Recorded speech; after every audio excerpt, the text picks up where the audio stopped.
नमस्कार बंधुरा एसएस दास किचेने आमी सुमिता आज निये एसेछि नतून एकटा रेसिपि। आजके रेसिपि मुचमुचे मुखरोचक टक झाल मिष्टि चिड़े भाजा। এইভাবে আপনারা চিড়ে ভেজে বহুদিন পর্যন্ত সংরক্ষণ করতে পারবেন। খুব তাড়াতাড়ি সময় যখন আমরা টিফিন করে উঠতে পারি না কি খাবো ভাবি তখন কিন্তু এইভাবে চিড়ে ভেজে রেখে দিলে খুবই উপকার হয়। এক মুঠো নিয়ে খেয়ে নিজেও জল খেতে পারবেন আবার অন্য কাউকেও জলখাবার হিসেবে দিতে পারবেন। এছাড়া স্কুল কলেজে টিফিন হিসেবেও বাচ্চাদের দিতে পারেন। এই মুখরোচক চিড়ে ভাজা কিন্তু বাচ্চাদের খুবই প্রিয় একটা খাবার। চলুন দেখে নেওয়া যাক রেসিপিটা। ওভেনে একটা ফ্রাইং প্যান বসিয়ে দিয়ে দেবো শুকনো লঙ্কা, তেজপাতা, 2 চামচ মৌরি, 2 চামচ জিরে, 2 চামচ গোটা ধনে।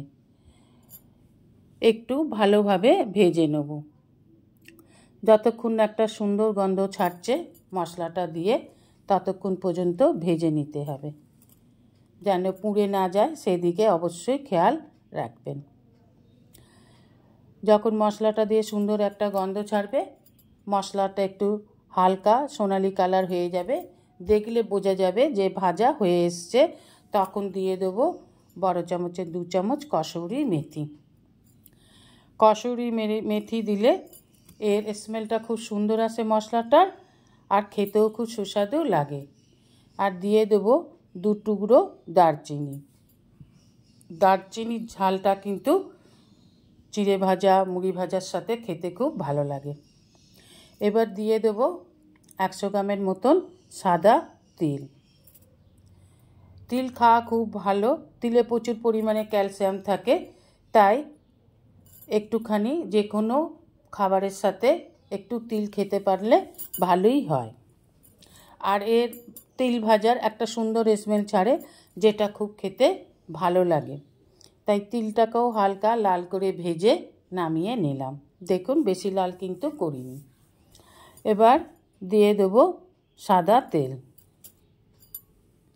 নিয়ে নিয়েছি 150 গ্রামের মতন চীনা বাদাম। চীনা বাদামটাকেও নেড়ে নেড়ে ভেজে নিতে হবে। যখন একটু লাল হয়ে আসবে আর চীনা বাদামের জোড়া মুখটা হয়ে যাবে তখন বোঝা যাবে বাদামটা হয়ে এসেছে। খোলাটা ফেটে যায় যখন চীনা বাদাম ভাজা হয়ে আসে। লাল করে ভেজে নামিয়ে নিলাম। এবার নিয়ে নিলাম 100 গ্রামের মতন ছোলার ডাল। ছোলার ডালটাকে 2-3 ঘন্টা আমি ভিজিয়ে রেখেছিলাম। তারপর জল থেকে তুলে নিয়ে কিচেন টাওয়েল দিয়ে ভালো করে শুকনো করে মুছে নিয়েছি। আমি যখন এটা ফ্রাইং প্যানে দিয়েছি তখন কিন্তু একটুও জল ছিল না। এবার দিয়ে দিলাম পরিমাণ মতন লবণ। এবার হালকা লাল করে ভেজে তুলে নিলাম। দেখুন একদম হালকা লাল করেছি, বেশি লাল করে ভাজলে শক্ত হয়ে যাবে। এরকম হালকা লাল করে ভাজলে কিন্তু সফট থাকে। এবার সব ছোলার ডালগুলোকে ভালো করে তেল থেকে তুলে নেব। এবার দিয়ে দেবো কাজু বাদাম। কাজু বাদাম ভাজতে কিন্তু বেশি সময় লাগে না। দিয়ে দেবো কিশমিশ। কিশমিশগুলোকেও আগে থেকে ধুয়ে জল ঝরিয়ে কিচেন টাওয়াল দিয়ে শুকনো করে মুছে নিতে হবে। আমি একেবারেই শুকনো করে মুছে নিয়েছি। কাজু বাদাম আর কিশমিশ ভাজতে বেশি সময় লাগে না। দেখুন ভাজা হয়ে গেছে। কিশমিশ তেলের ওপরে দিলেই কিন্তু ফুলে ওঠে। দেখুন কি সুন্দর ফুলে উঠেছে। ঠিক এই রকম হালকা লাল করে ভেজে নিতে হবে।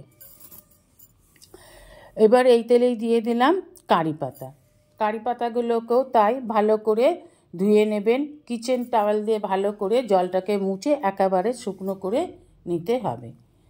দেখুন এবার ভালো করে নেড়ে চেড়ে ভেজে নামিয়ে নেব। দেখুন ভেজে নামিয়ে নিলাম। তাহলে আমার ভেজে নেওয়া হয়ে গেছে। এইবার এই তেলের মধ্যেই দিয়ে দেবো শুকনো চিড়েগুলোকে। এখানে আমি নিয়েছি 300 গ্রাম চিড়ে। চিড়েটাকে কিন্তু ধুয়ে নিইনি, হাতে এমনি বেচে ভালো করে মুছে হালকা হাতে নিয়েছি। এবার এই তেলেতেই চিড়েটাকে দিয়ে লাল করে ভেজে তুলে নেব। দেখুন চিড়েটা এখন খুবই সাদা আছে, কিন্তু ভাজতে ভাজতে এটা একসময় একটু লাল হয়ে আসবে। হালকা লাল হয়ে এলে তখনই নামিয়ে নিতে হবে, খুব একটা পোড়া পোড়া করে ভাজলে হবে না। দেখুন হালকা লাল হয়ে এসেছে। এবার আর একটু নাড়াচাড়া করে চিড়েগুলোকে আমি নামিয়ে নেব। আর এইভাবেই আমি সব চিড়েগুলো ভেজে নেব। আমি আর কিন্তু চিড়ে ভাজাতে তেল দেবো না। যে বাদাম, কারি পাতা, ছোলার ডাল, কাজু কিশমিশ ভেজেছি, ভাজবার সময় তো একটু তেল উঠেছে, তাই আর তেল দেব না। এবার নিয়ে নেব একটা মিক্সি জারেতে নিয়ে নেব ভাজা মশলাটা, যে মশলা ভাজাটা আমি আগে আপনাদের দেখিয়েছি। মশলাটা ভেজে ঠান্ডা করে নিয়েছিলাম, এখন নিয়ে নিলাম জারে। দিয়ে দেবো 1 টিস্পুন বিট লবণ, দিয়ে দেবো 2 টিস্পুন আমচুর। আমচুর দিলে একটু টক টক খেতে ভালো লাগে, মশলাটার টেস্ট খুব ভালো হয়। দিয়ে দেবো 1 টিস্পুনেরও কম হলুদ গুঁড়ো, দিয়ে দেবো 1 টিস্পুন লাল লঙ্কার গুঁড়ো। হলুদ আর লাল লঙ্কার গুঁড়ো দিলে মশলার কালারটা খুব ভালো হয়। দিয়ে দিলাম 1 প্যাকেট চাট মশলা। এবার দিয়ে দেবো 2 চামচ চিনি। চিনি দিলে টেস্টের ব্যালেন্সটা খুব ভালো হয়, টক ঝাল মিষ্টির ব্যালেন্স খুব ভালো আসে। এই জন্য যে কোনো মশলা করার সময় বা এই চাট মশলা বানানোর সময় একটু চিনি দিয়ে দিতে হয়। এগুলো তো আমি আগেই ভেজে নিয়েছি, কারি পাতা, বাদাম, ছোলার ডাল, কাজু কিশমিশ। এবার এগুলো ভেজে রাখা চিড়ের সাথে মিশিয়ে নেব। দেখুন চিড়ে আমি ভালো করে ভেজে নিয়ে চলে এসেছি। এবার নিয়ে নেব একটা বড় পাত্র। একটু বড় পাত্র না নিলে এগুলোকে ভালোভাবে মেশানো যাবে না, তাই একটা বড় পাত্র নিয়ে নিলাম, আর তার মধ্যেই চিড়েটাকে নিয়ে নিয়েছি। এবার এই ভেজে রাখা উপকরণগুলোকে দিয়ে দেব, কারি পাতা, ছোলার ডাল, বাদাম, কাজু কিশমিশ, আর দিয়ে দেব যে মশলাটা আমি আগে করেছি সেই মশলাটা, আর দিয়ে দেব ভেজে রাখা তিলটা। দেখুন তিলটা আমি সবটাই দিয়ে দিলাম, আর দিয়ে দিলাম যে মশলাটা আগে আপনাদের দেখিয়েছি গুঁড়ো করে নিয়েছি, সেই মশলাটাই এখানে 2 চামচের মতন দিয়ে দিলাম। এবার সমস্ত উপকরণগুলোকে খুব ভালোভাবে মিশিয়ে নেব। দেখুন ঘুরিয়ে ঘুরিয়ে খুব ভালোভাবে মশলাটাকে মেখে নিলাম। মশলাটা একটু কম হয়েছে, তাই আর একটু মশলা দিয়ে দিলাম। দেখুন কালারটাও খুব সুন্দর হয়েছে, হালকা বাসন্তী কালার। এইভাবে খুব ভালো করে মেখে নিন। এবার চা বা কফির সাথে পরিবেশন করুন, অথবা স্কুল কলেজের টিফিন বক্সে দিয়ে দিন, আবার লাঞ্চ বক্সেও নিয়ে যেতে পারেন। এইভাবে করে রেখে দিলে দীর্ঘদিন পর্যন্ত আপনি সংরক্ষণ করে রাখতে পারবেন। একটা প্লেটের মধ্যে দিয়ে পরিবেশন করুন চা বা কফির সাথে। টেস্ট খুব ভালো হয়েছে, না করে খেয়ে দেখলে বুঝতে পারবেন না। অনুরোধ রইল একবার করে খেয়ে দেখার জন্য।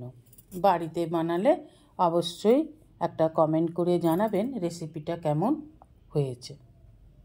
খেয়ে দেখলাম আমি, খুব ভালো টেস্ট হয়েছে। আশা করি আপনাদেরও রেসিপিটা ভালো লেগেছে।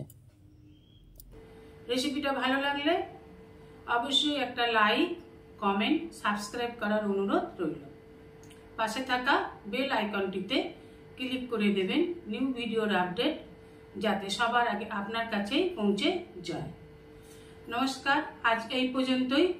আবার দেখা হবে নতুন একটা রেসিপির সাথে নতুন একটা দিনে। ভালো থাকবেন, সুস্থ থাকবেন, সঙ্গে থাকবেন। নমস্কার।